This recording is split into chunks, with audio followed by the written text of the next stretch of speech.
So, hello everyone. Starting with my introduction, my name is Vaibhav. I'm from Triple IT City City. I'm an BTech student. I'm in my second year and my branch is Computer Science. तो बच्चों हम लोग क्या कर रहे हैं इस series में जो एनसीईआरटी के जो चैप्टर्स होते हैं, जैसे आज का जो हमारा टॉपिक दैट इज थर्मोडायनेमिक्स। तो हम लोग डेली क्या करते हैं, एक चैप्टर लेते हैं और उनके एग्जाम्पलर्स का सॉल्यूशन, क्योंकि हम लोगों ने एनसीईआरटी तो कंप्लीट कर ली, अभी हम लोग क्या कर रहे हैं एग्जाम्पलर्स का सॉल्यूशन। मतलब एग्जाम्पलर्स में जो है एनसीईआरटी से जो है एक लेवल ऊपर के क्वेश्चन आते हैं, जो क्वेश्चन जिस टाइप के क्वेश्चन एनसीईआरटी में होते हैं उससे एक लेवल ऊपर के एग्जाम्पलर्स में होते हैं। तो इससे क्या होती है, हमारे चैप्टर की बेसिक अंडरस्टैंडिंग अच्छी होती है कि चैप्टर में किस टाइप के कॉन्सेप्ट्स और थ्योरी पूछे जा रहे हैं, किस टाइप के क्वेश्चन बन सकते हैं। तो आज का जो चैप्टर है चैप्टर नंबर 12 थर्मोडायनेमिक्स, क्लास 11 का ये चैप्टर है। तो स्टार्ट करेंगे आज का चैप्टर। तो ये एग्जाम्पलर्स में जो है चैप्टर 12 के इसमें टोटल ऑफ 27 क्वेश्चन है। तो देखते हैं हमको इसमें कितने लेक्चर लगता है। तो स्टार्ट करते हैं। ज्यादा कुछ है नहीं इसमें बताने को। तो जो भी साथ साथ में मतलब इसमें क्या करेंगे, हम लोग सिर्फ क्वेश्चन सॉल्व करेंगे क्योंकि थ्योरी तो हमारी कंप्लीट हो गई है। तो क्वेश्चंस में जो भी कॉन्सेप्ट्स और फॉर्मूलेस जो भी आते चलेंगे, मैं आपको साथ साथ में एक्सप्लेन करता चलूंगा कि कौन से कॉन्सेप्ट हो रहे हैं। मतलब बेसिक में ऊपर ऊपर एक ओवरव्यू देने की कोशिश करूंगा, और जो भी फॉर्मूला यूज हो रहा है उसको एकदम थोड़े ऊपर ऊपर से एक्सप्लेन करेंगे। ठीक है, तो स्टार्ट करते हैं विथ MCQ 1। तो इसको मतलब अलग अलग कैटेगरी में बांटा गया है। जैसे पहले MCQ 1 होगा, फिर उसके बाद MCQ 2 होगा, फिर उसके बाद वेरी शॉर्ट, शॉर्ट, फिर लॉन्ग, ऐसे टाइप से होंगे। तो स्टार्ट करते हैं पहले MCQ से। ठीक है, तो पहला क्वेश्चन क्या बोल रहा है, 12.1। N ideal gas undergo 4 different processes from this same initial state, figure 12.1। ठीक है, एक प्रोसेस है। तो हम लोग अपने यहाँ पे ग्राफ ड्रॉ कर लेते हैं पहले। ठीक है, एक प्रोसेस है। ठीक है, वो क्या बोल रहा है, undergoes 4 different processes from the same initial state. उसकी इनिशियल स्टेट सेम है। तो ये ग्राफ में भी जब हम लोग देखेंगे तो ये अपनी इनिशियल स्टेट, और ये क्या हो रही प्रोसेस 4 डिफरेंट प्रोसेस में जा रही है। तो ये हो गई अपनी एक प्रोसेस, उसको नंबर दिया इसने 4, एक दूसरी है 3, एक दूसरी है 2, और एक दूसरी प्रोसेस है दैट इज 1। ठीक है, और ये जो ग्राफ है वो भी गिवन है, दैट इज पी और वी का ग्राफ गिवन है अपने को। ठीक है, प्रेशर और वॉल्यूम में अपने को ग्राफ गिवन है। फिर नेक्स्ट क्या बोल रहा है, 4 प्रोसेसेस आर एडियाबेटिक। तो लिख लेते हैं हम लोग एडियाबेटिक। दूसरा क्या है आइसोथर्मल, तीसरा क्या है आइसोबारिक, और चौथा क्या है आइसोकोरिक।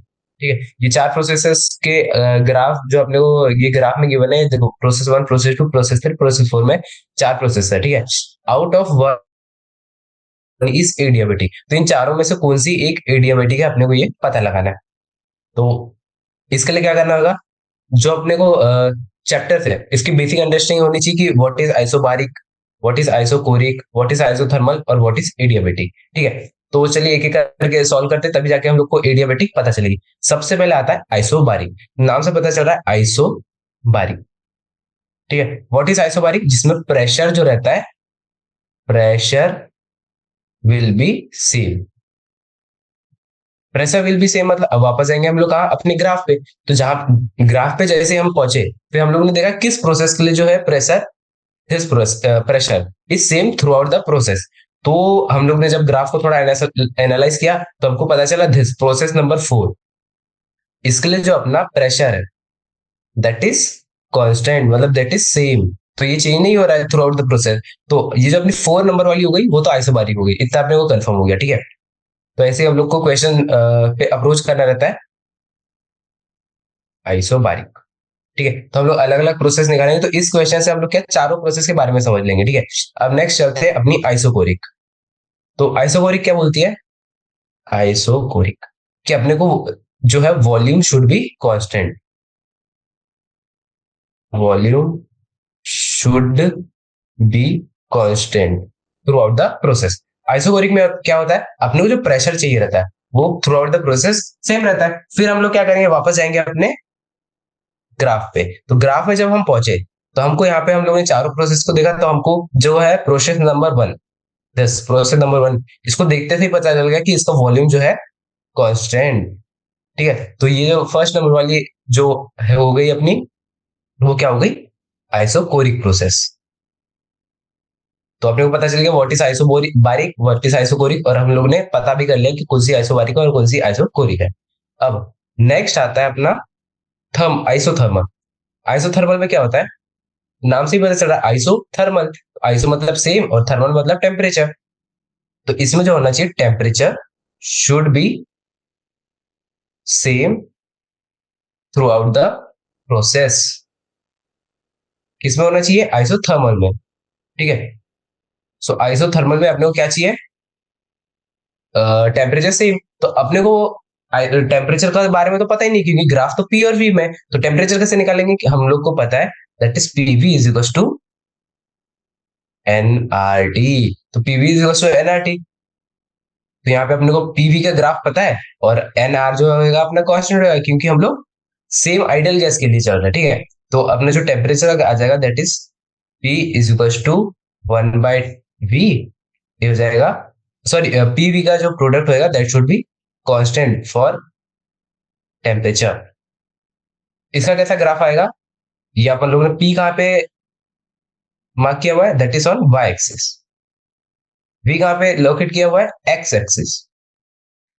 ठीक है, तो जो अपना टेम्परेचर आएगा that is P is inversely proportional to 1/v, क्योंकि अपना ये भी कांस्टेंट, ये भी कांस्टेंट, ये भी कांस्टेंट। तो क्या हो जाएगा, pressure is inversely proportional to volume. तो टेम्परेचर ग्राफ क्या होगा, फिर हम लोग अपने ग्राफ पे वापस गए, तो यहाँ पे पता चला कि यहाँ पे तो अपने पास दो प्रोसेस है, that is process number 3, process number 2, दोनों के लिए 1/v वाला ग्राफ है। तो हम लोग को कैसे पता चलेगा कि कौन सा 3 और 4 में से कौन सा होगा। तो अब चलते हैं नेक्स्ट, जो अपना एडियाबेटिक है उसको पता कर लेते, क्या पता उससे हमको कोई हिंट मिल जाए। एडियाबेटिक क्या होता है, जिसके लिए नेट एनर्जी चेंज जो होता है सिस्टम का, वो क्या होता है, जीरो। तो यहाँ पे ये बात याद रखने वाली कि जो अपना ग्राफ है इसको हम देखते से ही बता सकते हैं कि कौन सी प्रोसेस एडियाबेटिक, सॉरी, कौन सी प्रोसेस आइसोबारिक होगी और कौन सी आइसोकोरिक होगी। फिर आइसोथर्मल और एडियाबेटिक का जो ग्राफ आता है वो लगभग लगभग सेम आता है, that is pressure is inversely proportional to 1/v, और इस केस में भी आता है pressure is inversely proportional to 1/v, isothermal और एडियाबेटिक लिए। अब हम लोग कैसे पता करेंगे कि कौन सा क्या है, तो जिसका स्लोप ज्यादा, स्लोप मोर, तो वो होती है एडियाबेटिक। ये बात एकदम याद रखने वाली। और जिसका स्लोप कम होता है दैट इज आइसोथर्मल। तो अब वापस से हम लोग फिगर पे जाएंगे। ठीक है, तो यहाँ पे हम लोग देखे तो क्लियरली हमको दिख रहा है कि जो प्रेशर प्रोसेस नंबर 2 है, इसका जो स्लोप है greater than, slope of 2 is greater than slope of 3। तो यहां से जो होगा, सॉरी, यहां से जो होगा अपना pressure, sorry, process 2 will be adiabatic, and pressure number, sorry, process number 3 will be isothermal, 3 will be isothermal. तो ऐसे हमको जो है सारी प्रोसेस के बारे में पता रहना चाहिए, तभी जाके हमसे ये पहला वाला क्वेश्चन सॉल्व होता। और काफी इजी क्वेश्चन था, तो हम लोग ने इसे एक क्वेश्चन से चार चार कॉन्सेप्ट समझ लिए, तो ये हमारे लिए बहुत ही अच्छा क्वेश्चन था। तो वो चले, फर्स्ट क्वेश्चन का जो आंसर हो जाएगा कि एडियाबेटिक कौन सी थी, तो इसका आंसर हो जाएगा ऑप्शन नंबर सी 2, सेकंड वाली जो प्रोसेस है दैट इज एडियाबेटिक। तो चलिए चलते हैं हम नेक्स्ट क्वेश्चन, सेकंड क्वेश्चन में। तो सेकंड क्वेश्चन क्या बोल रहा है, if an average man, sorry, if an average person jogs, he produces 14.5 into 10 to the power of 3 calorie per minute। ठीक है, फिर उसके बाद क्या लिखा, this is removed by the evaporation of sweat, the amount of sweat evaporated per minute is assuming 1 kg requires 580 into 10 to the power of 3 calorie for evaporation is। तो question को हम लोग ब्रेक करेंगे अलग अलग कि क्वेश्चन में लिखा क्या है। ठीक है, तो सबसे पहले यहाँ पे लिखा है कि एवरेज पर्सन जब जॉब करता है he produces this much amount of energy. तो इसको हम लोग अलग लिख लेंगे, ये अपना सेकंड क्वेश्चन है। तो ये लिखा है 14.5 into 10 to the power of 3 calorie में है ना, ये बात ध्यान रखनी, कैलोरी पर मिनट में, क्योंकि अपने यूनिट में जो है बहुत सारी गलती हो जाती है कि हम लोग फाइनल आंसर सही ला लेते हैं, बस यूनिट में प्रॉब्लम हो जाती है। तो ये हो जाएगा 14.5 into 10 to the power of 3 calorie per minute. फिर आता है this is removed by the evaporation. ये जो है स्वेट कैसे इवापोरेट होता है, बाय इवापोरेशन। इवापोरेशन। ठीक है, आगे हो रहा है the amount of sweat evaporated पर मिनट इज, हो रहा है स्वेट, सॉरी स्वेट इवापोरेटेड पर मिनट इज व्हाट। तो इसके लिए क्या करना पड़ेगा अपने को, जो अपने को गिवन है that is 14.5 calorie per minute इतना प्रोड्यूस करता है, और ये क्या 1 kg requires 580 into 10 to the power of 3 calorie for evaporation. तो ये जो एनर्जी है वही तो अपनी इवापोरेशन में यूज होगी, समझ रहे, मतलब ये जो एनर्जी है वही कहां पे जाएगी, इवापोरेशन में। तो ये वाली बात समझने वाली है कि जो अपनी एनर्जी है जो पर्सन प्रोड्यूस कर रहा है, वही जो एनर्जी वो कहां पे जाएगी, इवापोरेशन में। जब अपना ये समझ में आ गई ये बात कि जो एनर्जी इधर से आएगी वही एनर्जी उधर जाएगी, तो सिंपल। अब क्या करेंगे हम लोग, 14.5 into 10 to the power of 3 calorie produce करा है पर मिनट, और अपने को कैलकुलेट भी क्या करना है, पर मिनट में, तो इसको हम लोग रख लेंगे। और फिर कितनी एनर्जी चाहिए अपने को 1 kg के लिए, that is 580 into 10 to the power of 3। तो हम लोग सिंपली इसको और इसको क्या कर देंगे, डिवाइड, कि 1 kg के लिए इतना चाहिए, तो इतना से कितना इवापोरेट होगा, विधायक 580 into 10 to the power of 3, और ऊपर में आ जाएगा अपना 14.5 into 10 to the power of 3। जब हम इसको सॉल्व करेंगे तो अपना आंसर आएगा दैट विल बी 10 क्यूब से 10 क्यूब कैंसिल हो जाएगा, ये आ जाएगा 145 अपॉन में 580। तो इसको जब हम सॉल्व करेंगे तो आंसर आएगा, ये आ जाएगा 145, sorry 145 into 10 to the power of -1 upon 580। तो इसको सॉल्व करेंगे तो अपना आंसर लगभग लगभग आ जाएगा 0.25 kg। तो ये थोड़ा बहुत ही इजी क्वेश्चन था, यूनिटरी मेथड वाला, कि अपना जो आदमी है वो इतना कैलोरी पर मिनट रिलीज करता है, ठीक है। तो फिर इवापोरेशन के लिए अपने को कितना चाहिए होगा, ठीक है। तो अब चलते हैं नेक्स्ट क्वेश्चन पे, 12.3। ओके, सो 12.3 क्या बोल रहा है next question. Okay, so next question में पीवी ग्राफ अपने को गिवन है, और ये जो है ग्राफ हम लोग एक बार ड्रॉ कर लेते हैं। ग्राफ है अपना ऐसा, ये यहां से चल के यहाँ आ रहा है, और ये क्या हो रहा है, pressure is equal to constant by V. और अपने को पता भी है कि ये जो ऐसा ग्राफ बनता है प्रेशर और वॉल्यूम में, ऐसा ग्राफ जो बनता है वहां पे क्या होता है, बाकी चीजें कांस्टेंट होती है। हम लोग ने अभी अभी ऊपर सॉल्व किया था सेम टाइप का क्वेश्चन। तो आगे क्या हो रहा है, out of the following diagram which represent the TP diagram. तो अपने को पीवी जो ग्राफ है वो गिवन है, और अपने से टीपी ग्राफ पूछा है, ठीक है। तो अपने को एक आइडियल गैस इक्वेशन पता है क्या, PV is equal to NRT. ये वाले को जब हम लिखेंगे तो ये इस फॉर्म में हो जाएगा, P is equal to NRT by V। तो ये क्या हो रहा है, ये जो सारी चीजें हैं वो है कांस्टेंट, क्या है, एन भी कांस्टेंट है, आर भी कांस्टेंट है, और टी भी कांस्टेंट है। तो यहां से जो नोट करने वाली बात है कि जो टी है अपना टेम्परेचर, दैट इज कांस्टेंट। तो अपना टेम्परेचर आ गया कांस्टेंट। तो जब हम यहाँ पे चारों ऑप्शंस देखेंगे, चारों ग्राफ देखेंगे, तो यहाँ पे क्या है, टेम्परेचर जो है वो क्या हो रहा है, इंक्रीज। इसमें क्या हो रहा है, यहाँ पे भी टेम्परेचर इंक्रीज हो रहा है, पर ये थर्ड वाले में क्या हो रहा है, टेम्परेचर कांस्टेंट है, और फोर्थ वाले में भी जो है टेम्परेचर कांस्टेंट है। तो अपने पास दो ऑप्शन बचे, कौन सा, option number third and option number fourth. तो अब बारी आई कि कौन सा क्वेश्चन होगा। तो ये जो है दिस, जो अपने गिवन ग्राफ है, इसको हम लोग वापस देखेंगे कि इसमें जो है प्रेशर क्या हो रहा है, 1 से 2 में जाने पे प्रेशर कम हो रहा है, ठीक है, क्योंकि 1 पे प्रेशर क्या था, इतना था, और 2 पे प्रेशर कितना हो गया, इतना। तो इतने का चेंज आया ना, मतलब प्रेशर इज डिक्रीजिंग। तो अपने इन दोनों में से किसमें प्रेशर घट रहा है, मतलब 1 पे ज्यादा होना चाहिए प्रेशर और 2 पे कम होना चाहिए। क्लियरली यहाँ से जो अपना थर्ड वाला ऑप्शन है, इस वजह 1 पे प्रेशर ज्यादा है और 2 पे प्रेशर कम है। तो इस जो अपना आंसर हो जाएगा that is option number C, third. Third graph is representing the correct TP diagram. तो यहाँ पे अपना थर्ड क्वेश्चन भी सॉल्व होता है। अब चलते हैं नेक्स्ट क्वेश्चन पे। तो अभी तक के मतलब कुछ भी नहीं, बेसिक बेसिक क्वेश्चन आ रहे, एक यूनिटरी मेथड वाला था और एक दो ग्राफ वाले क्वेश्चन थे। तो अब चलते हैं नेक्स्ट क्वेश्चन, फोर्थ क्वेश्चन पे। फोर्थ क्वेश्चन क्या बोल रहा है? An ideal gas undergoes cyclic processes A B C D A as shown in the given PV diagram. The amount of work done by the gas is। तो ये क्या हो रहा है? अपने को PV ग्राफ गिवन है, this is P, this is V, ठीक है।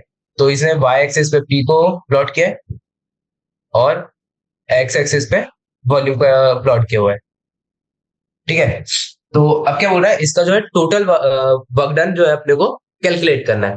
ओके, सो ये जो ग्राफ है ये अपना साइक्लिक ग्राफ है। ये प्रोसेस 1 से स्टार्ट होता है, फिर 2 बी पे जाता है, ए बी, फिर बी से सी, फिर सी से डी, और फिर डी से वापस ए, ठीक है।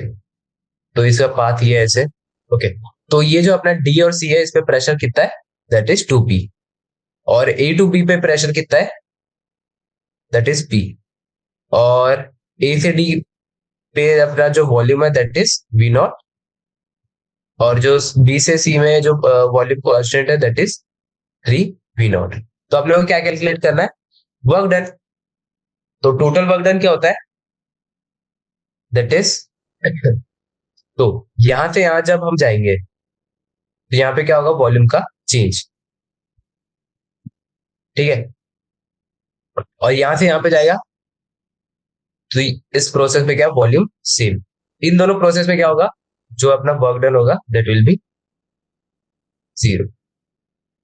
तो अर्थ हमको ऐसे अलग अलग प्रोसेस का कैलकुलेट नहीं करना है और फिर बाद में जैसे पहले चारों प्रोसेस के लिए वर्क डन कैलकुलेट करेंगे, फिर बाद में ऐड कर देंगे। एक अल्टरनेटिव मेथड भी होता है, दैट इज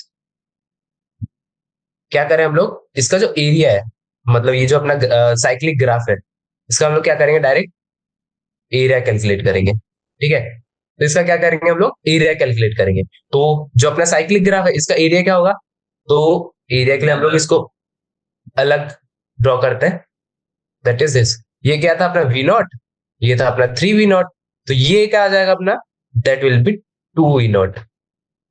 और फिर ये आ जाएगा 2p नॉट और ये हो जाएगा अपना p नॉट। ये हो जाएगा अपना कितना? p not. तो यहां से हम लोग को जो रेक्टेंगल के ब्रेड्थ एंड लेंथ मिल गया। तो जो टोटल वर्क डन होगा that will be this change, that is 4p not v not. तो इसका आंसर आ जाएगा answer number D, 4p not v not, ठीक है। तो यहाँ पे अपना 12.4 वाला क्वेश्चन ये हो गया, ठीक है। तो अब चलते हैं हम लोग, सॉरी सॉरी सॉरी सॉरी, यहाँ पे एक मिस्टेक है। एरिया ऑफ लूप क्या कैलकुलेट किया हमने? That is P not multiply by P not multiply by 2v not. तो इसका आंसर हो जाना चाहिए 2p not v not. But यहाँ पे एक बात ध्यान देने वाली है कि जो अपनी प्रोसेस है that is anti clockwise. Anti clockwise मतलब अर्थ प्रोसेस ऐसी जाती, मतलब दिस, लाइक दिस, सॉरी। तो ये होती है अपनी क्लॉकवाइज, बट यहां पर जो प्रोसेस है दैट इज एंटी क्लॉकवाइज। तो जो वर्क डन होगा दैट विल बी नेगेटिव, ठीक है। तो ये हो जाएगा अपना work done will be minus of 2p not v not. तो यहाँ पे जो अपना 12.4 का आंसर जाएगा that will be minus of 2p not v not. तो अपना फोर्थ क्वेश्चन होता है। अब चलते हैं नेक्स्ट क्वेश्चन, फिफ्थ क्वेश्चन पे। तो फिफ्थ क्वेश्चन क्या हो रहा है? Consider two containers A and B containing identical gases at the same temperature, volume and temperature। ये क्या हो रहा है? एक कंटेनर ए है और एक कंटेनर बी है, ठीक है। ये अपने अलग अलग कंटेनर, इनमें क्या है? आइडेंटिकल गैसेस, मतलब प्रेशर सेम है, सेम प्रेशर, सेम वॉल्यूम और सेम टेम्परेचर। ये अपने को क्वेश्चन में गिवन है, ठीक है। अब क्या हो रहा है? The gas in container A is compressed to half of its original volume. मतलब ये जो पहले में था कि प्रेशर वॉल्यूम टेम्परेचर सब कुछ सेम था ए और बी में, ठीक है। अब क्या किया? ए का जो वॉल्यूम जो वी था, वी हम लोग मान लेते हैं वी, प्रेशर पी और टेम्परेचर टी। तो जिसका जो वॉल्यूम वी था ए का, उसको हमने क्या कर दिया हाफ, मतलब V/2। ठीक है, it's original volume isothermal equal, मतलब टेम्परेचर जो है सेम रहेगा। तो क्या बोल रहा है, while the gas in container B is compressed to half of its original value adiabatically, मतलब इसका जो है हम लोगों ने क्या किया, कंटेनर बी में वॉल्यूम वाज V, फिर से हो गया V/2, फिर क्या किया हम लोग ने, ये तो सेम टेम्परेचर भी किया था, बट ये क्या किया एडियाबेटिकली। ठीक है, तो अलग अलग, पहले सब कुछ सेम था, फिर हम लोग ने V से V/2 किया दोनों कंटेनर में, बट एक में क्या किया आइसोथर्मली किया और दूसरे में एडियाबेटिकली। तो अब क्या बोल रहा है आगे, the ratio of final pressure of gas in B to that of gas in A. तो ये हो रहा है कि अपना जो है ratio of pressures in this container and this container, अपने को प्रेशर निकालना है। तो अपने को पता है फॉर आइसोथर्मल टेम्परेचर होता है अपना कांस्टेंट, तो क्या होता है P V is equal to P V, मतलब P1 V1 is equal to P2 V2। ये अपने को पता है कि जब टेम्परेचर अपना कांस्टेंट होता है तो ये वैलिड होता है। तो इसमें क्या करेंगे हम लोग, इनिशियली क्या था, प्रेशर P था और V कितना था V, और बाद में क्या किया, प्रेशर अपने को कैलकुलेट करना है तो इसको हम लोग लिख देंगे P2, और वॉल्यूम कितना हो गया बाद में V/2। तो यहां से जो अपना P2 आता है that will be P2 times of P। तो ये अपना आ गया प्रेशर इस केस में। अब बारी आई एडियाबेटिक वाले केस में। तो एडियाबेटिक में क्या होता है, P1 V1 is equal to P2 V2। तो इसमें V1 की पावर गामा और V2 की पावर गामा, ये अपना कंडीशन होता है फॉर एडियाबेटिक। फिर से हम लोग सेम चीज रिपीट करेंगे। इसमें पहले प्रेशर कितना था, दैट वाज P, बाद में प्रेशर कितना हो गया पता नहीं है, हमको कैलकुलेट करना है। पहले वॉल्यूम कितना था V, और पावर ऑफ गामा भी रहेगा, और इसमें बाद में वॉल्यूम कितना हो गया V/2, और इसका पावर क्या रहेगा गामा। फिर तो यहां से आ जाएगा अपना जो प्रेशर P2 आएगा दैट विल बी, ये से ये कैंसिल हो गया, तो ये हो गया two times of gamma multiplied by P0। ठीक है, बट ये जो आएगा अपना ये आ गया। ठीक है, अब क्या बारी आई, अब बारी आई रेशियो की। तो रेशियो में हमने को ध्यान देना है कि बोल रहा है कि पहले ऊपर में बी वाले का रहेगा और नीचे में ए वाले का रहेगा। ठीक है, तो ये आएगा P2/V1। तो यहाँ पे आ जाएगा, ये हो जाएगा 2 गामा P0 अपॉन में 2 P0। तो ये आ जाएगा अपना, ये गामा है तो ये ऊपर में जाएगा, तो ये हो जाएगा 2 गामा-1, और ये P0 से P0 कैंसिल। तो इसका जो आंसर आ जाएगा that will be option number ए। ठीक है, तो इसका आंसर आ जाएगा अपना ए, 2 गामा-1। ओके, तो यहाँ पे अपना फिफ्थ क्वेश्चन भी कंप्लीट होता है। अब चलते हैं नेक्स्ट सिक्स क्वेश्चन पे। तो फिफ्थ क्वेश्चन में कुछ नहीं था, बस हमको आइसोथर्मल की कंडीशन पता होनी चाहिए थी और एडियाबेटिक की कंडीशन पता रहनी चाहिए थी। ठीक है, बस फिर हम लोग ने क्या किया, पी और वी सब्स्टिट्यूट किया और अपना आंसर इजीली आ गया। अब चलते हैं नेक्स्ट 12.6 पर। तो 12.6 में क्या है, 3 copper blocks of mass M1, M2 and M3 respectively are brought into thermal contact till they reach equilibrium. Before contact they were at T1, T2 and T3। पहले क्या था, अपने 3 कॉपर के ब्लॉक्स है। ठीक है, एक का मास M1 है, एक का मास M2 है और एक का मास M3 है, और ये केजीस में। ठीक है मास। अब क्या हो रहा है, इसका टेम्परेचर था T1, इसका टेम्परेचर था T2, इसका टेम्परेचर था T3। तो T1 was greater than T2 and T2 was greater than T3। ये अपने को कंडीशन यहाँ तक गिवन है। अब क्या हो रहा है, हम लोग ने इन तीनों क्या किया जाए कॉन्टेक्ट में। फिर कॉन्टेक्ट में लाने के बाद क्या हुआ, जो इन तीनों का जो टेम्परेचर है वो आपको पहुंच गया एक इक्विलिब्रियम पे, तो उसको टेम्परेचर को मान लेते हैं हम लोग T, नॉर्मल T। ठीक है, तो ये अपना टेम्परेचर जो बाद में इक्विलिब्रियम के बाद अटेन होगा। ठीक है, तो assume there is no heat loss to the surrounding, the equilibrium temperature is, तो ये वाला टेम्परेचर जो होगा कौन सा फाइनल वाला दैट T, वो कितना होगा। ठीक है, तो अपने को पता है कि बाहर जो सराउंडिंग है उसमें कोई लॉस ऑफ हीट नहीं हो रहा है, तो हीट लॉस बाय M3, तो ये क्या होगा, heat gain by F1 plus heat gain by M2। ये ठीक है, ये इतना जिसने मतलब जितना इसने लॉस किया उतना ही तो ये दोनों गेन करेंगे। क्योंकि अपने को पता है कि एनर्जी का लॉस नहीं हो रहा है, तो एक जितना लॉस करेगा उतना ही दूसरा गेन करेगा। तो यहाँ पे जब हम इसको एनर्जी के टर्म्स में लिखेंगे तो दिस विल बी M3S। ये इसका टेम्परेचर जो होगा फाइनल वाला, that will be T3 minus T. और ये हो जाएगा M1, ये हो जाएगा अपना T माइनस T1। और जो अपना M2 हो जाएगा that is T minus T2। ठीक है, और यहाँ पे आ जाएगा एडिशन। तो हम लोगों ने क्वेश्चन किया बस loss is equal to gain कर दिया। अब हम लोग क्या करेंगे, धीरे धीरे सॉल्व।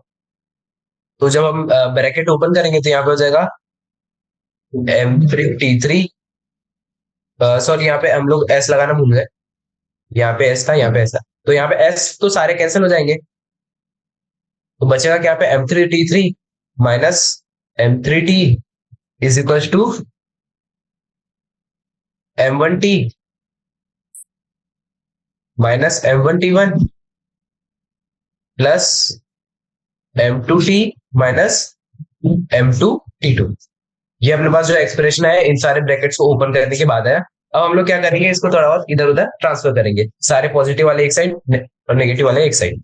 तो यहाँ से जो आएगा वो आएगा M3T3, इसको इधर लेके आएंगे तो ये आ जाएगा plus M1T1 plus M2T2।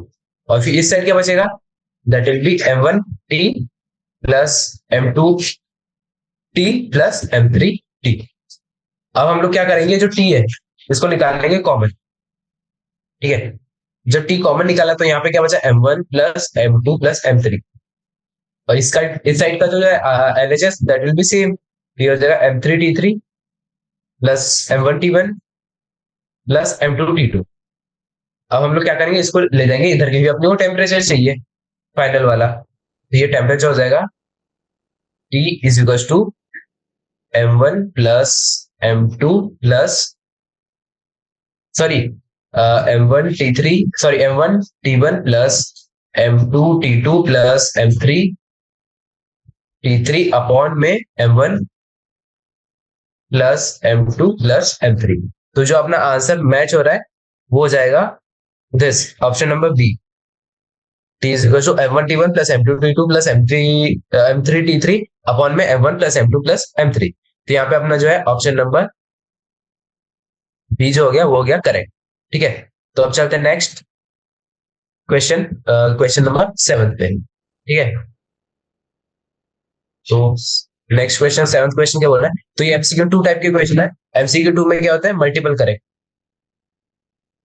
Multiple correct मतलब इसमें सारे ऑप्शंस को अपने को ध्यान से देखना है, और जो भी रियल आंसर आ जाएगा उसके बाद सारे ऑप्शन को चेक करना है कि इसमें मल्टीपल करेक्ट आंसर हो सकते हैं। तो स्टार्टिंग क्वेश्चन नंबर 7 में क्या लिखा हुआ है, which of the process described below are irreversible. तो इरिवर्सिबल मतलब जिसका जो चेंज है इसको हम लोग वापस नहीं ले सकते। तो एक एक करके क्वेश्चन पढ़ते हैं और एक्सप्लेन करने का ट्राई करते हैं कि व्हाई दे आर इरिवर्सिबल। तो the increase in temperature of rod by hammering it. ठीक है, तो अब हम लोगों ने क्या किया, एक आयरन रॉड थी ऑप्शन नंबर 1 में, उसको हम लोगों ने हैमर किया, मतलब उसको पीट पीट के उसका जो टेम्परेचर है वो कर दिया हम लोग ने इंक्रीज। तो जब आयरन रॉड को हम लोग ने हैमर किया तो उसका टेम्परेचर इंक्रीज हुआ। तो हम लोगों ने यहाँ पे क्या किया, अपनी जो एनर्जी थी उसी पीटने वाली जिससे हम लोग हैमर कर रहे थे उसको हम लोग ने क्या किया, टेम्परेचर इंक्रीज कराने में यूज किया, मतलब हीट एनर्जी में ट्रांसफर किया। तो अब ये बोल रहा है इज दिस चेंज रिवर्सिबल। तो ये जो अपनी हीट एनर्जी है इसको हम लोग वापस अपनी जो मैकेनिकल एनर्जी थी जिसको हमने हैमर करने में यूज किया था उसमें वापस चेंज नहीं कर सकते, क्योंकि बॉडी का जो टेम्परेचर है वो इंक्रीज हो गया। अब वो सिंपल क्या होगा, सराउंडिंग में डिसोसिएट होगा और टेम्परेचर बॉडी का डिक्रीज होगा, बट हम उसको वापस से जो है उसी सेम फॉर्म में नहीं ला सकते वो हीट एनर्जी से। तो ये जो अपना ऑप्शन नंबर ए है ये तो अपना इरिवर्सिबल चेंज होगा, और अपने को इरिवर्सिबल ठीक करना है तो ऑप्शन नंबर ए जो होगा वो करेक्ट ऑप्शन होगा। तो उसके पास चलते हैं next option, option number B पे। तो बी में क्या लिखा हुआ है? A gas in a small container at a temperature T1 is brought in contact with a big reservoir at a higher temperature T2 which increases the temperature of the gas। ठीक है, तो एक पहले टी, ओके, तो पहले इसका temperature T1, फिर हो गया इसका टेम्परेचर, फिर हम लोगों ने T1 को जब T2 के कांटेक्ट में लाया तो क्या होएगा? T1 का टेम्परेचर क्या होगा? इंक्रीज होगा, है ना? तो मान लीजिए इसका टेम्परेचर हो गया T1 से T1 प्लस टी, तो ये बोला क्या ये चीज इरिवर्सिबल है। तो जब हम इन दोनों को कांटेक्ट में लाएंगे T1 और T2 को, तो T1 का टेम्परेचर होगा T1 प्लस टी, और इसका भी टेम्परेचर कुछ डिक्रीज हो जाएगा, ठीक है। तो हम लोग इसका जो जो टेम्परेचर टी इंक्रीज किया है उसको हम वापस जो है अपने जो टेम्परेचर T1 पे नहीं ले जा सकते, क्योंकि वो दोनों कांटेक्ट में, और उसमें जो है टेम्परेचर अभी क्या है? इक्विलिब्रियम पे। तो जो अपनी बॉडी T1 है, जिसका टेम्परेचर T1 था, अब उसका जो टेम्परेचर वो बिल्कुल डिक्रीज नहीं करवा सकते। तो दैट्स वाई जो ऑप्शन नंबर बी है उसका भी जो है वो है इक्विलिब्रियम पे। तो अब चलते हैं next option, option number C. Okay, so option number C क्या हो रहा है? A quasi static isothermal expansion of an ideal gas in cylinder fitted with frictional piston. तो ये काफी कॉम्प्लेक्स स्टेटमेंट दिख रहा है, तो एक बार इसको हम लोग ब्रेक करते हैं अलग अलग इसमें। यहाँ के लिखा है quasi static. Okay, wait, okay, so हम लोग डिस्कस कर रहे थे क्वेश्चन नंबर 7 का सी वाला पार्ट। तो यहाँ पे क्या लिखा हुआ है? Quasi static isothermal expansion of an ideal gas fitted with frictionless piston. तो हम लोग ने क्या किया? इसका क्या किया? हम लोग ने आइसोथर्मल एक्सपेंशन किया है। जब हम इसको टेम्परेचर जो है चेंज नहीं हो रहा है, गैस को हम लोग ने एक्सपेंशन पे डाला, फिटेड विद फ्रिक्शनलेस पिस्टन। जब हम वो पिस्टन को वापस प्रेस करेंगे तो वापस से गैस का जो है pressure that will be same. तो जो गैस है अपनी उसका एक्सपांसन से कंप्रेशन कर सकते हैं, और वापस से कंप्रेशन से एक्सपांशन कर सकते हैं। तो ये जो अपना सी हो जाएगा वो फ्रिक्शनलेस नहीं होगा, तो ये अपना ऑप्शन जो है करेक्ट नहीं है, क्योंकि अपने को इरिवर्सिबल ढूंढना है। अब चलते हैं नेक्स्ट डी पे। तो डी वाला क्या हो रहा है? An ideal gas is enclose in a piston cylinder arrangement with adiabatic walls. Adiabatic walls मतलब उसमें जो वॉल्स के बाहर एनर्जी का लॉस नहीं होगा, tending to zero. An ideal gas is close an ideal gas is enclosed in a piston cylinder arranged with adiabatic walls. A weight W is added to the piston, result in compression of gas। तो हम लोगों ने क्या किया? एक gas था वो एक कंटेनर में बंद था, फिर हम लोगों ने क्या किया? ये जो ऊपर वाला पिस्टन होता है, दस ऊपर वाला पिस्टन, इसके हम ऊपर में हम लोगों ने रख दिया W वेट, ठीक है। तो हम लोग ने इसका वेट जब रख दिया तो ये होगा कंप्रेस, ठीक है। तो कंप्रेस होने से ये नीचे जाएगा, और इसका जो होगा अपना प्रेशर इंक्रीज करने से वॉल्यूम जो होगा अपना डिक्रीज होगा, तो इसमें होगा कंप्रेशन। तो ये जो अपना पिस्टन है वो यहाँ पे आ जाएगा इस लेवल पे, बिकॉज ऑफ दिस वेट, ठीक है, वेट। तो अर्थ से जब हम इसको वेट को डब्ल्यू को हटाएंगे, जब हमारा डब्ल्यू हटेगा यहाँ से, और अपने जो पिस्टन है वापस अपने लेवल पे नहीं आएगा, मतलब ये जो चेंज है इरिवर्सिबल नहीं है। ये जो वेट हटाने के बाद भी जो अपनी गैस है वैसी की वैसी रहेगी। तो जो डी वाला ऑप्शन है ये भी इरिवर्सिबल नहीं है, तो ये भी अपना एक आंसर होगा। तो जो 7th क्वेश्चन था इसका आंसर हो जाएगा A option, B option and D option, ठीक है। तो 7th क्वेश्चन यहाँ पे सॉल्व होता है जिसके 3 answer A B and D. अब चलते हैं next question, question number 8। Question number 8 में क्या है? An ideal gas undergoes isothermal process from some initial state I to final state F. Choose the correct alternatives। ये क्या हो रहा है? एक आइडियल गैस था वो आइसोथर्मल प्रोसेस पे जा रहा है। आइसोथर्मल प्रोसेस मतलब टेम्परेचर विल बी कांस्टेंट, ठीक है। तो ये बोल रहा है सब इनिशियल स्टेट थी आई, उससे ये गया फाइनल स्टेट एफ पे, और प्रोसेस क्या है, दिस टेम्परेचर कांस्टेंट मतलब आइसोथर्मल। तो बोल रहा है चूज द करेक्ट अल्टरनेटिव। तो ये बोल रहा है अपने जो ऑप्शन है उनको चेक करना है। तो डी यू, अपने ऑप्शन एक बार हम लोग लिख लेते हैं, D U will be zero, D Q will be zero, D Q is equal to D U, और D Q is equal to D W. तो बोल रहा है सबसे पहले आइसोथर्मल में D U will be zero और नॉट। तो अपने को डी यू का फॉर्मूला पता है, that is N C V D T. तो अपना जो डी यू है that is N C V D T, और जो डी टी है that is zero because of isothermal. तो अपना जो डी यू हो जाएगा ये ऑटोमेटिकली हो जाएगा जीरो। तो ऑप्शन नंबर ए जो है ये तो करेक्ट हो गया। ठीक है, अब अपना ऑप्शन नंबर बी में क्या है, डी क्यू। तो डी क्यू का फॉर्मूला क्या होता है, D Q is equal to D U plus D W.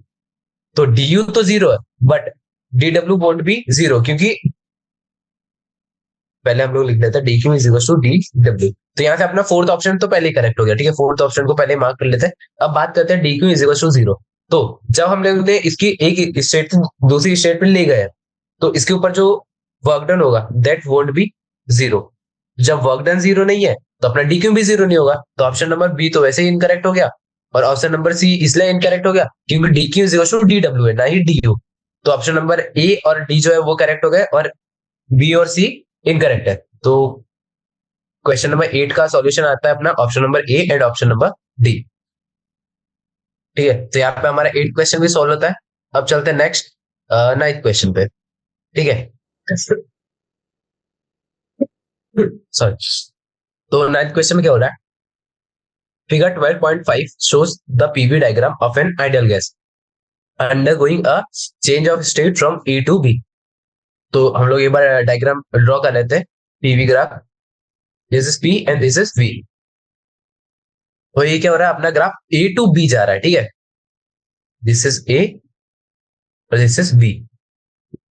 तो क्या बोल रहा है, 4 different parts 1 2 3 4 as shown in the figure may lead to the same change of state। तो ये क्या हो रहा है, ए टू बी ऐसे जा रहा है और एक ऐसे जा रहा है। ठीक है, ये अलग अलग है, ये एक है, ये एक है, और फिर ये third one is this, sorry, like this, और फोर्थ वन इज ऐसे इसके ऊपर से, लाइक दिस। ओके, अब क्या बोल रहा है, अपने जो ऑप्शन है उनके ऊपर क्या करना है अपने को, कमेंट।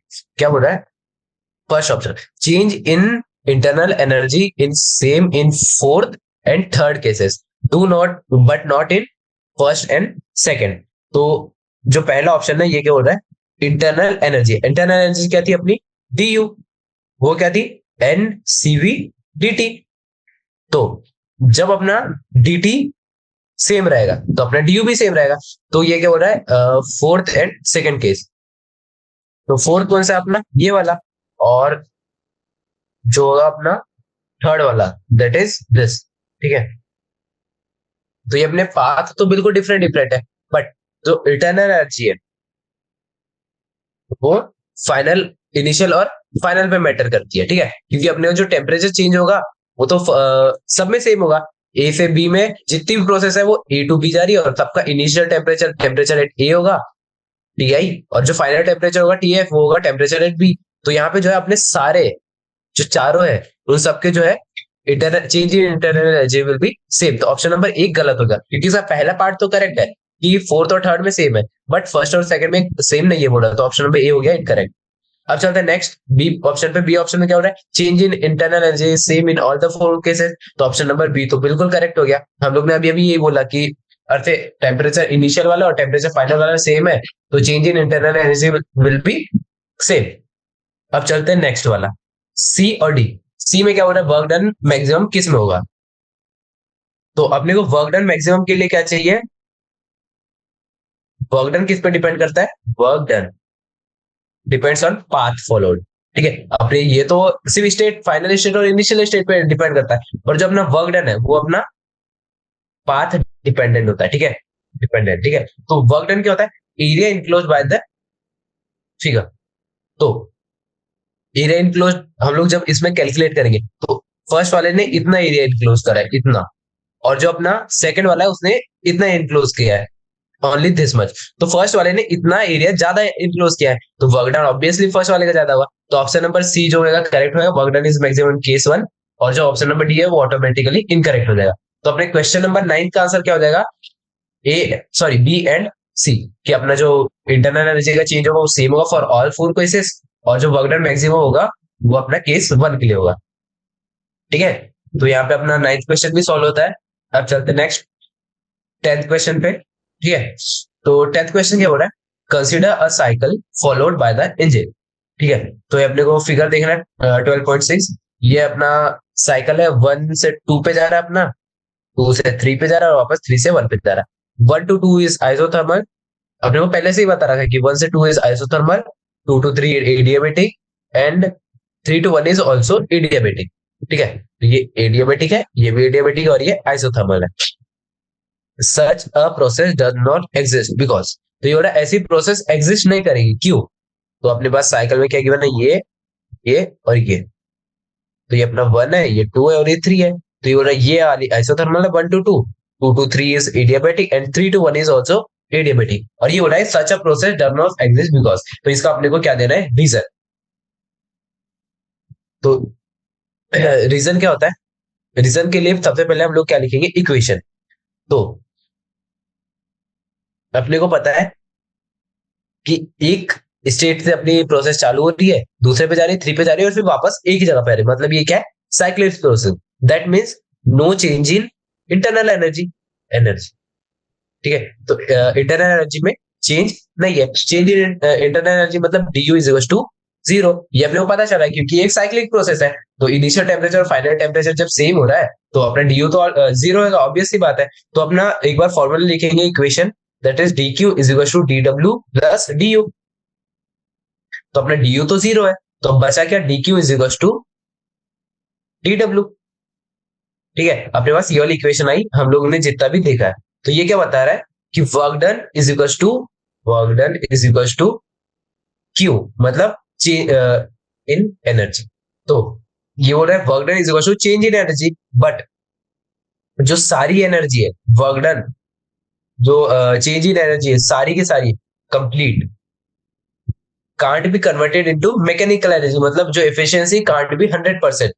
ठीक है, क्योंकि ये अपना सेकंड लॉ था थर्मोडायनेमिक्स का, कि जो सारी सारी 100% एनर्जी जो है वो मैकेनिकल एनर्जी में कन्वर्ट नहीं कर सकते। ये सेकंड वाला जो अपना लॉ है उसको क्या कर रहा है, कैंसिल कर रहा है। ठीक है, तो ये जो अपना इसका रीजन क्या होगा, तो सारे ऑप्शंस पढ़ लेते हैं, जो हम लोग ने रीजन दिया वो जिसके साथ भी मैच कर रहा है तो अपना करेक्ट आंसर हो जाएगा। तो ऑप्शन नंबर ए में गिवन है, heat is completely converted into mechanical energy in such a process which is not possible. तो अपना पहले ऑप्शन इसका करेक्ट हो गया कि सारी की सारी जो हीट एनर्जी वो मैकेनिकल एनर्जी में कन्वर्ट नहीं कर सकते, ये अपना सेकंड लॉ था। ठीक है, थर्मोडायनेमिक्स का। तो आगे वाले ऑप्शन भी एक बार पढ़ लेते हैं, mechanical energy is completely converted to heat in this process which is not possible, ये तो गलत बात है। सी क्या हो रहा है, curves representing two adiabatic process does not intersect, ये तो एकदम बेकार बेकार रीजन है। तो अपना इसका रीजन, मेन रीजन क्या हो जाएगा, ऑप्शन नंबर ए। ठीक है, अब चलते हैं नेक्स्ट क्वेश्चन, क्वेश्चन नंबर 11 पे। सो क्वेश्चन नंबर 11 एमसीक्यू 2 का लास्ट क्वेश्चन है। फिर इसके बाद जो आएंगे अपने very short answers, short and long answers. तो क्वेश्चन नंबर 11 ये क्या हो रहा है, ओके सो सबसे पहले क्वेश्चन नंबर 11 देखते हैं। ओके, सो क्वेश्चन नंबर 11 में क्या हो रहा है, consider a heat engine as shown in figure 12.7। तो बोल रहा है 12.7 को देखो और ये अपने क्या है, हीट इंजन। तो हम लोग इसको अलग से ड्रॉ कर लेते हैं अपने इसमें। दिस इज T1, ये अपना जा रहा है यहाँ Q1, यहाँ पे एक सर्कल और इसमें एनर्जी जा रही Q2, और ये हो गया अपना टेम्परेचर T2, और यहाँ पे इसमें हम लोग क्या करें वर्क। तो एक बार मैं डायग्राम आपको एक्सप्लेन करता हूँ कि जो अपना टेम्परेचर T2 है ये मेंटेन टेम्परेचर है, मतलब हम लोग T2 टेम्परेचर इसको दे रहे हैं।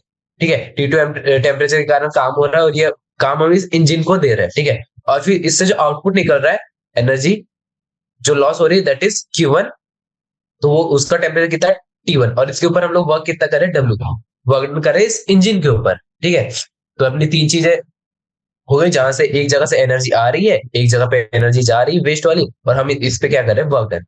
तो आगे क्या बोल रहा है क्वेश्चन हम लोग पढ़ लेते हैं, heat engine Q1 and Q2 are heat added to bath T1 and heat taken from the T2 in one cycle of engine. तो बोल रहा है T1 और T2 का बताया कि T1 is heat added to the bath and T2 is heat taken from the bath. ठीक है, ये गिवन है। और W is a mechanical work, जैसे कि मैंने आपको अभी अभी एक्सप्लेन किया, ये सारी चीजें यहाँ पे गिवन है। तो क्या हो रहा है, if work done is positive then possibilities are. बोल रहा है कि अब क्या किया हम लोग ने, वर्क डन इज पॉजिटिव, तो ऑब्वियसली वर्क डन पॉजिटिव मतलब हम लोग ने वर्क किया है इसके ऊपर। तो बोल रहा है पॉसिबिलिटी क्या होगी, वर्क डन किया है मतलब हम लोग ने इसको एनर्जी दी है। तो अपने को पता है कि according to the conservation of energy, क्योंकि एनर्जी का भी कंजर्वेशन ऑफ एनर्जी, एनर्जी कभी डिस्ट्रॉय नहीं होती है और एनर्जी कभी क्रिएट नहीं कर सकते। तो यहाँ पे अपन लोग क्या कर रहे हैं, दो एनर्जी दे रहे हैं, एक Q2 जो हम लोग अंदर दे रहे हैं और एक हो गया वर्क डन, क्योंकि वर्क डन भी अपना नेगेटिव नहीं है, पॉजिटिव है बोल रहा है। तो ये हो जाएगा अपनी देने वाली एनर्जी, और बाहर कितनी आ रही है, दैट इज Q1। ठीक है, तो ये वाली इक्वेशन आ गई एनर्जी ऑफ कंजर्वेशन से। अब अपने को बोला कि W जो है ये तो पॉजिटिव है, तो Q1 minus Q2 will be also positive, क्योंकि जब ये पॉजिटिव है तो Q1 minus Q2 will also be positive. ठीक है, तो यहां से अपने को पता चला कि ये दोनों तो पॉजिटिव है। तो ये पॉजिटिव कब होंगे, जब Q1 is greater than Q2। ठीक है, ये बोथ आर पॉजिटिव। तो अपने को क्या पता चला कि Q1 और Q2 जो है ये तो है क्या, Q1 is greater than Q2 और Q2 इज ग्रेटर देन 0। तो ये बात पता चल गई, क्योंकि ये नेगेटिव माइनस नेगेटिव तो कभी पॉजिटिव नहीं होगा ना। तो ये अपनी बात यहाँ से रिजल्ट क्या है कि Q1 is greater than Q2 and Q2 is greater than 0। तो जो अपना ऑप्शन देखेंगे हम लोग, ऑप्शन क्या हो जाएगा, ऑप्शन नंबर, अब जो अपना नेक्स्ट है वो हम लोग क्या देखेंगे कि जब हम लोग इसको क्या करेंगे, इन्वर्ट करेंगे किसको, दिस साइन, ग्रेटर देन वाले साइन को, तो क्या आएगा, this will be Q2 is less than Q1 is less than 0। कब, जब दोनों नेगेटिव है, जब दोनों नेगेटिव होंगे, this is negative this is negative, तो ये वाला पॉजिटिव हो सकता है। तो यहाँ पे जो अपनी एक कंडीशन आई दिस और दूसरी कंडीशन आई ये वाली। ठीक है, हम लोगों ने कुछ नहीं किया है, बस इसको क्या किया है, उल्टा कर दिया, मतलब ये साइन को इधर कर दिया और इसको इधर कर दिया। ठीक है, तो ये नेगेटिव वाला और ये नेगेटिव वाला, ये हो जाएगा साइन ऐसे इन्वर्ट। तो यहाँ पे जब हम ऑप्शन चेक करेंगे तो ये अपना ऑप्शन नंबर ए वाला जो है ये करेक्ट हो जाएगा, और ऑप्शन नंबर जो सी है ये दोनों करेक्ट हो जाएंगे। तो इसका आंसर आ जाएगा option number A and option number C. तो हम लोग ने क्या किया इस क्वेश्चन में, बस कंजर्वेशन ऑफ एनर्जी लगाया कि W plus Q1 sorry Q2 is equal to Q1। तो ये W तो पॉजिटिव है, तो Q2 minus Q1 will be positive. तो यहां से जो अपना रिजल्ट आया था वो क्या आया था, Q2 greater than Q1 greater than 0, मतलब ये अपना ये वाला रिजल्ट आ गया था। सॉरी सॉरी सॉरी, ये कौन सा वाला रिजल्ट आया था, Q1 माइनस Q2 था, ये Q1 माइनस ऑफ Q2। तो यहां से आ जाएगा अपना Q1 is greater than Q2। तो ये अपना सी वाला ऑप्शन यहाँ पे मैच कर गया था, सॉरी ये ए वाला ऑप्शन यहाँ पे मैच कर गया था। फिर हम लोगों ने क्या किया, इसको पूरा इन्वर्ट कर दिया। जब हम लोगों ने इसको उल्टा किया, माइनस साइन से मल्टीप्लाई किया, जब हम इसको माइनस से मल्टीप्लाई करेंगे, this Q2 will be this like this, Q1 यहाँ पे आ जाएगा और जो 0 आ जाएगा वो यहाँ पे आ जाएगा। यहाँ से अपना ऑप्शन नंबर ए और ऑप्शन नंबर सी मैच होता है। तो चलिए अब चलते हैं नेक्स्ट वेरी शॉर्ट आंसर्स पे। तो वेरी शॉर्ट आंसर क्या बोल रहा है, तो वेरी शॉर्ट आंसर में कितने क्वेश्चन है, टोटल ऑफ 5 क्वेश्चन है। तो टाइम हमारे पास 5 मिनट है, तो चलिए वेरी शॉर्ट आंसर स्टार्ट कर देते हैं। तो वेरी शॉर्ट आंसर्स, पहला क्वेश्चन क्या है, 12th क्वेश्चन। तो 12th क्वेश्चन क्या हो रहा है, can a system B heated and its temperature remain constant. हो रहा है सिस्टम को क्या किया हम लोग ने, ये अपने एक कोई सिस्टम है, इसको क्या किया हम लोगों ने, हीट किया, मतलब इसके नीचे ऐसे कुछ हीट दे दी इसको, और क्या हो रहा है, अर्थ से हमने इसको हीट किया, तो क्या ऐसा हो सकता है कि इसका टेम्परेचर जो है, टेम्परेचर डजंट इंक्रीज, मतलब इंक्रीज नहीं होना चाहिए। तो ऐसा सिर्फ एक ही कंडीशन में हो सकता है, कब, जब जो अपना हीट एनर्जी दे रहे हैं, मतलब हीट भी एक फॉर्म ऑफ एनर्जी ना, जब अपनी जो हीट एनर्जी जो गिवन है वो अपनी पूरी की पूरी किस में ट्रांसफर हो जाए, वर्क डन, वर्क डन में, वर्क डन क्या, वर्क डन अगेंस्ट सराउंडिंग। मतलब एक बार हम लोग इक्वेशन लिख लेते हैं, equation was D U, sorry dq is equal to du plus dw। तो हम लोग जब एनर्जी दिए तो ये क्या हो जाए, NC N CV D T. मतलब जब हम लोग जो डी है इसको करते हैं जीरो, मतलब टेम्परेचर बिल्कुल इंक्रीज नहीं होने दें, तो अपनी जो सारी एनर्जी कहाँ जानी चाहिए, डी डब्ल्यू में, मतलब वर्क डन में। और वर्क डन कहाँ पर, work done against the surrounding. तो इक्वेशन जो है काफी यूजफुल है, मतलब सारे जो क्वेश्चंस है हम लोग अगर इक्वेशन से सॉल्व करें तो काफी इजी हो जाएंगे। तो यस इट इज पॉसिबल, इसका 12th का आंसर हो जाएगा। यस इट इज पॉसिबल कि हमारा जो ये है सिस्टम, उसको हम लोग हीट करें, उसका टेम्परेचर कांस्टेंट रहे। तो उसके लिए अपने को क्या करेगा, करना पड़ेगा, D you should be zero, और अपना जो सारा वर्क डन है वो होना चाहिए अपना अगेंस्ट द सराउंडिंग। तो थैंक यू एवरीवन, आज हम लोगों ने टोटल ऑफ 12 क्वेश्चंस किए, और कितने 27 क्वेश्चन इस चैप्टर में। तो हम लोग नेक्स्ट लेक्चर्स में इस चैप्टर के एग्जाम्पल्स का सॉल्यूशन देखेंगे। होप आपको लेक्चर अच्छा लगा होगा। Thank you everyone for joining us, have a good day.